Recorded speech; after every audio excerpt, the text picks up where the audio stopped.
Assalomu alaykum hurmatli tomoshabinlar. Bugungi ma'lumot juda muhim.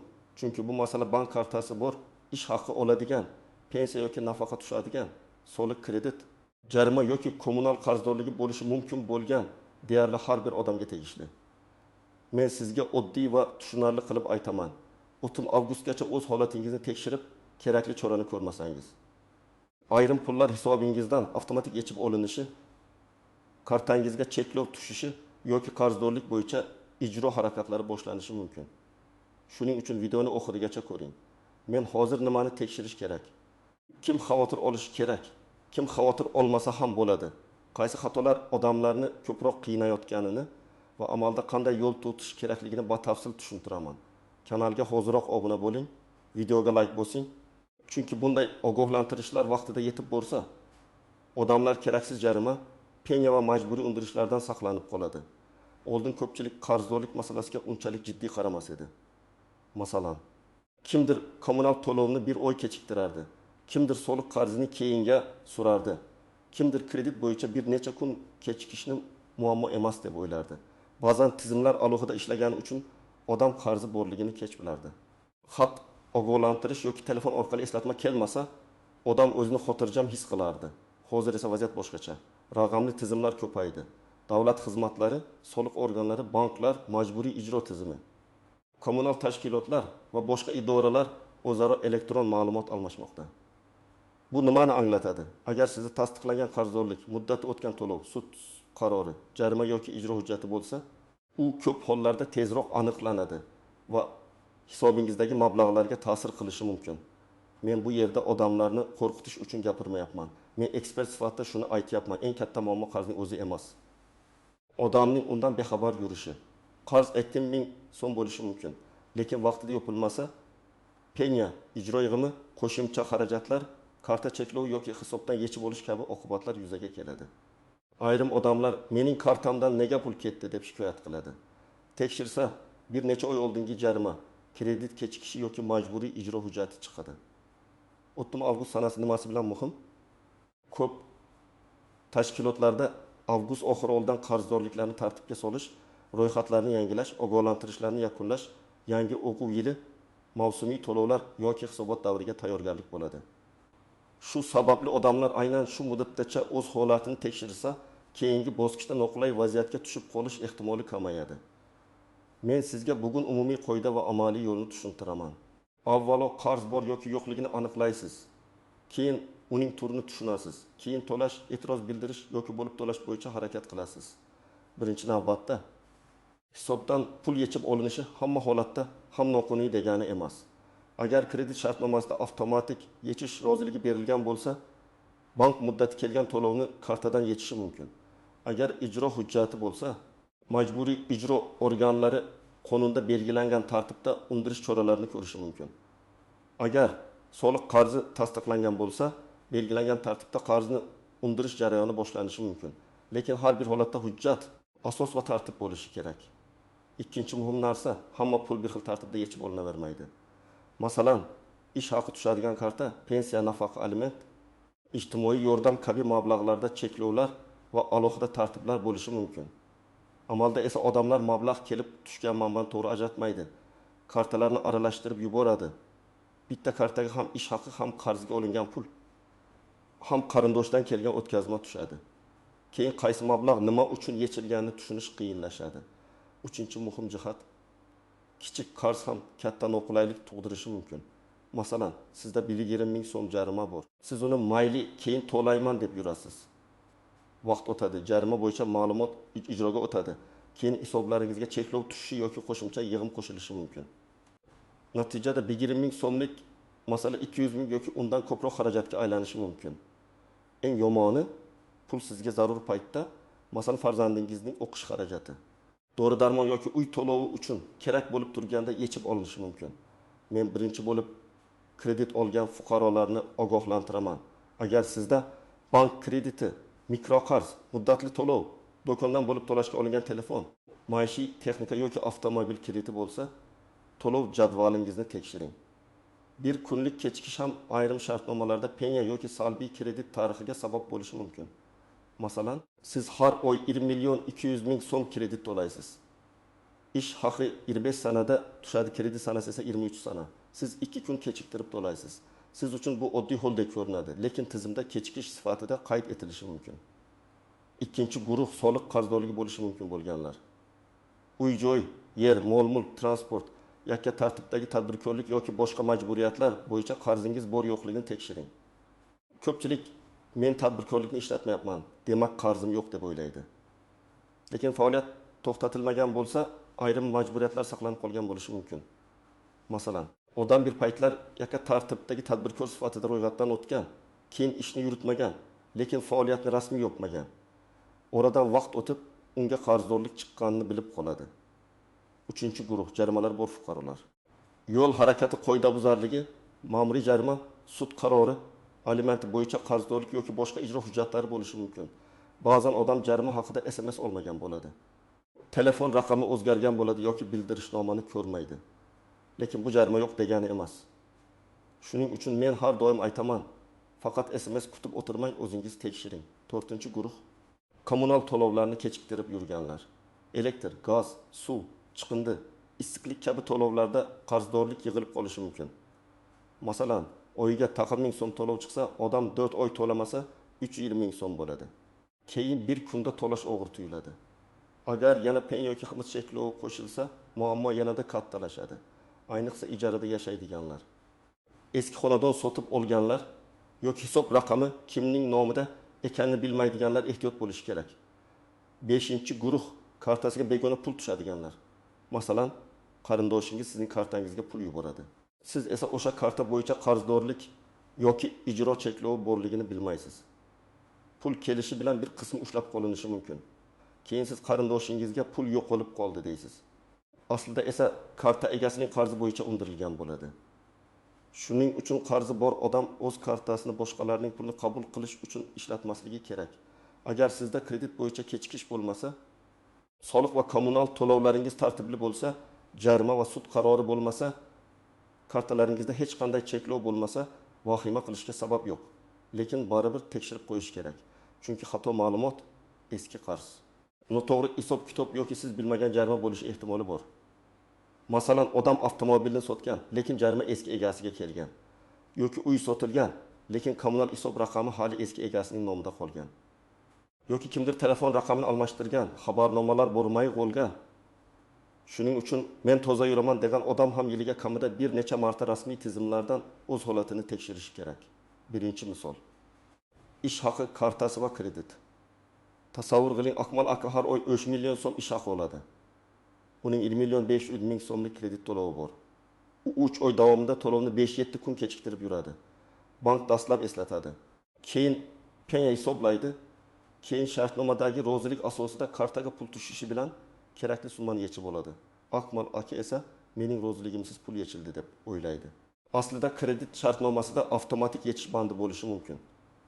Shuning uchun shartnomani o'qish va to'lov sanasini ish haqqi sanasiga moslashtirish juda muhim. Ikkinchi misol, kichik jarima katta muammoga aylanishi. Dilnoza opa yo'l qoidasi bo'yicha 7 ming so'm jarima olganini bilmaydi. Telefon raqami eski bo'lgani uchun xabar kelmagan. U jarimani vaqtida to'lamaydi. Keyin ish yurituv boshlanadi. Qarz ijroga o'tadi. Qo'shimcha xarajatlar qo'shiladi. Bir kuni kartasiga 800 ming so'm tushadi. Shundan ma'lum summa yechib olinadi. U bankka boradi. Bank esa ijro hujjati asosida yechilganini aytadi. Bu vaziyatda eng to'g'ri yo'l oldindan tekshirish edi. Uchinchi misol, kommunal qarzdorlik. Bir oila xonadon sotib oladi. Ular ko'chib kelgandan keyin gaz va elektr bo'yicha eski qarzdorlik borligini biladi. Sotuvchi hammasi to'langan degan, lekin kvitansiyalar tekshirilmagan. Natijada yangi egalar idora yurishga majbur bo'ladi. Shuning uchun uy sotib olayotganda faqat hujjat emas, kommunal hisob raqamlari, qarzdorlik ma'lumotnomasi va oxirgi to'lov kvitansiyalarni ham ko'rish kerak. 4-misol. Tadbirkorlikni yopmaslik. Sardor bir paytlar kichik savdo uchun yakka tartibdagi tadbirkor bo'lgan. Keyin ishlamagan, lekin rasmiy tartibda faoliyatini to'xtatmagan. U ishlamasam to'lov ham bo'lmaydi deb o'ylagan. Oradan vaqt o'tib, unga ayrim majburiyatlar bo'yicha qarz chiqqan. Bu yerda xulosa shuki, har qanday rasmiy ro'yxatdan o'tgan faoliyatni rasmiy tarzda to'xtatish yoki yopish kerak. og'zaki ishlamayapman degan gap tizim uchun asos bo'lmaydi. Endi eng muhim nozik jihatlarga o'tamiz. Birinchi navbatda har qanday yechimni telefon orqali kelgan xabarga qarab qabul qilmang. Oxirgi paytlarda firibgarlar qarzingiz bor. O'ttim avgustgacha to'lamasangiz kartangiz bloklanadi degan mazmunda soxta xabarlar yuborishi mumkin. Ular havola beradi, karta raqami, SMS kod, pasport ma'lumotlari yoki ilova parolni so'raydi.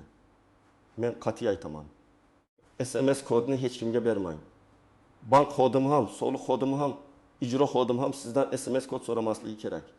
Ikkinchi navbatda qarz borligini faqat og'zaki gap bilan qabul qilmang. Sizda hujjat bo'lishi kerak. Qaysi tashkilot, qaysi sana, qaysi asos, qancha summa, qanday tartibda hisoblangan, to'lov rekviziti qayerda, e'tiroz bildirish muddati qancha bularni aniqlang. Agar sizga telefon qilib test to'lang deyishsa, rasmiy ilova, shaxsiy kabinet, davlat xizmatlari portali, bank ilovasi yoki tashkilotning rasmiy bo'limi orqali tekshiring. Uchinchi navbatda ba'zi pullar bo'yicha cheklovlar bo'lishi mumkin. Masalan, aliment, bola puli, ayrim ijtimoiy nafaqalar. Kompensatsiyalar bo'yicha alohida tartiblar mavjud.